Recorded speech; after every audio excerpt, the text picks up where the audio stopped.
你在睡觉的时候会磨牙吗？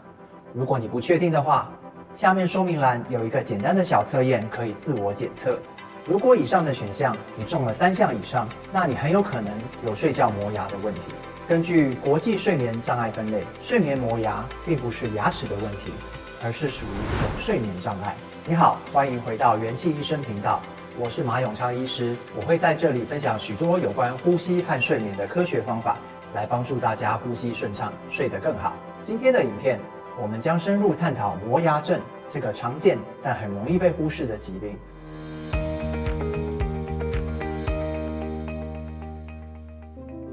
磨牙是指不自主的咬紧或摩擦牙齿的行为。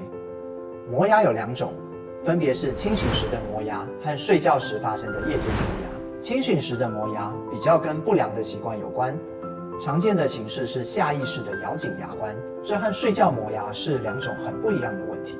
夜间磨牙的机制目前尚未明了，因为它是一种多因性的睡眠问题，有几种因素会促进夜间磨牙的发生，包括心理压力、焦虑、某些药物的使用，以及睡眠呼吸中止症。而生活习惯如吸烟、喝酒、过量的咖啡因摄取，也会增加夜间磨牙的风险。磨牙的常见症状包括有头痛、脸颊酸痛、耳痛、下颚及肩颈肌肉紧，以及颞颌关节的不舒服。这些症状通常在早晨睡醒时会特别明显。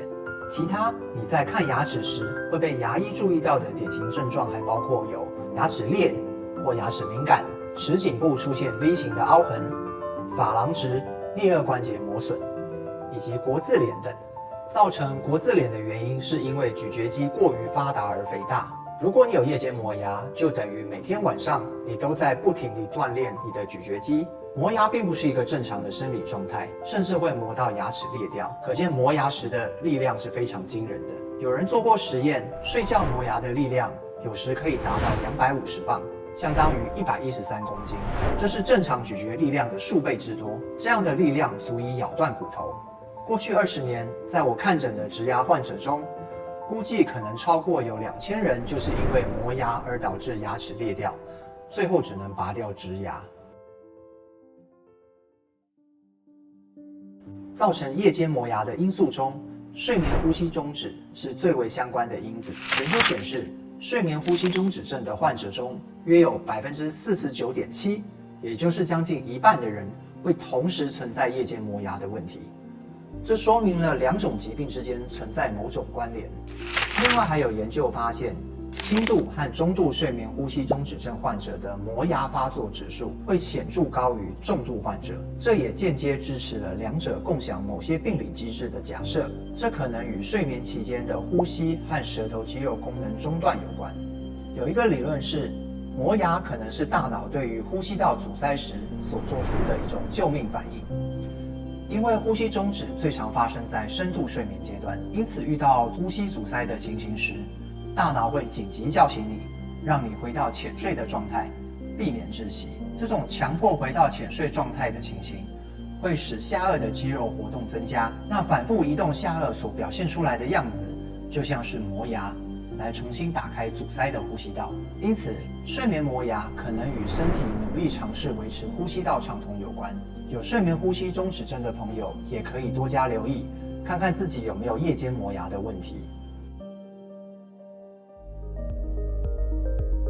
睡眠周期分为非快速动眼期和快速动眼期。非快速动眼期又分为浅睡及深睡阶段，而大多数的磨牙都是发生在非快速动眼期的浅睡阶段。而有睡眠呼吸中止症的人，常会因为呼吸中止而不断地被大脑唤醒，导致睡眠时有很长的时间都是属于浅睡阶段。因此，睡眠呼吸中止总是伴随着磨牙一起发生，而这也是睡眠逐渐片段化的开始。有部分的人会开始慢慢走向难搞的失眠与睡眠呼吸中止共病 （COMISA）。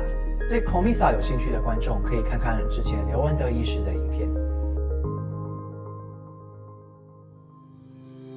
有些研究则显示，磨牙症的发生与部分心理因素相关，如压力和焦虑。另外，某些药物，像是用于治疗忧郁症和焦虑症的选择性血清素回收抑制剂 SSRI， 可能会改变大脑中的神经物质，进而导致磨牙行为。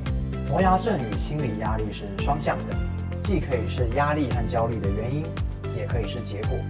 这种关系形成了一个恶性循环，压力导致磨牙，磨牙又反过来干扰睡眠，并增加压力反应。这样的循环不仅损害心理健康，还会导致睡眠不足，影响日常功能和工作效率。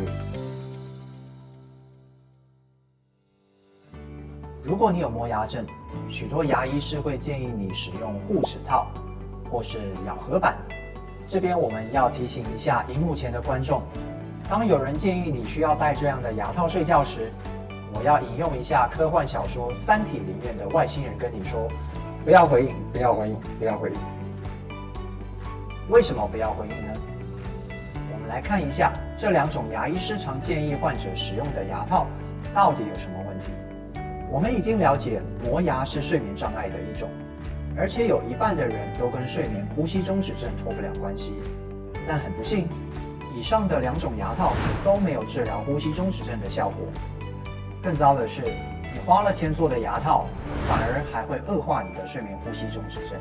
关于咬合板的相关研究发现，睡眠呼吸中止症患者在佩戴咬合板时，他们的呼吸中止指数 AHI 会显著增加，这可能与佩戴时舌骨的位置往后下方移动有关，这会导致呼吸道变得更加狭窄。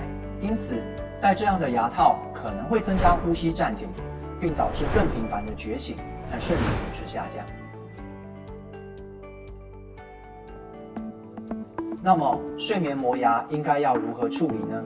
对于患有睡眠呼吸中止症并同时有夜间磨牙的人，建议你可以使用止鼾牙套来减少磨牙。止鼾牙套又称为下颚前移装置，是专门设计用来治疗磨牙和睡眠呼吸中止症的设备。它们透过将下颚向前移动，来增加上呼吸道的截面积和体积，进而减少打呼和阻塞性睡眠呼吸中止症的症状。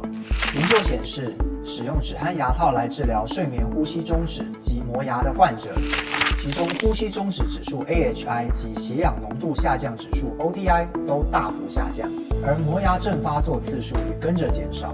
这说明止鼾牙套除了有助于打开阻塞的呼吸道，避免血氧浓度降低外，还可以有效减少磨牙频率，因此对于减少睡眠扰动很有帮助。今天的影片就到这里，我们深入探讨了磨牙症和睡眠呼吸中止症之间的关系。这两种健康问题都由心理、生理和生活习惯等多种因素共同影响。之后的节目我会继续分享更多让你能好好呼吸、睡个好觉的影片。我是马永昌医师，愿您用呼吸和睡眠找回自我疗愈的原理。我们下支影片见，拜拜。